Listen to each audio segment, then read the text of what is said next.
ఈరోజు మీరు ఒక్కసారి చూస్తే మొట్టమొదటిసారిగా ఆడబిడ్డలను గౌరవించి మీ తెలివితేటలను గుర్తించి స్థానిక సంస్థల్లో రిజర్వేషన్లు పెట్టిన వ్యక్తి నందమూరి తారక రామారావు గారు దేశంలోనే.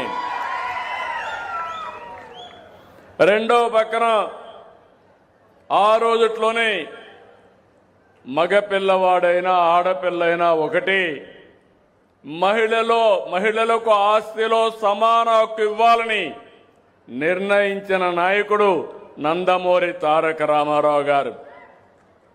దానివల్ల ఈరోజు మీ అందరికీ ఆస్తిలో ఆటోమేటిక్గా మీకు వారసత్వ హక్కు వచ్చే పరిస్థితికి వచ్చింది.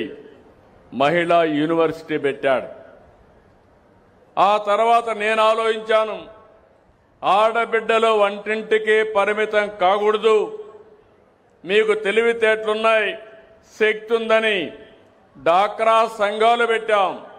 ఈరోజు కూడా మా డాక్రా సంఘాలు చూస్తే దేశంలోనే నెంబర్ 1గా పనిచేస్తున్నారంటే అది ఆడబిడ్డల శక్తి సామర్థ్యం అవునా కాదా అని మిమ్మల్ని అడుగుతున్నా.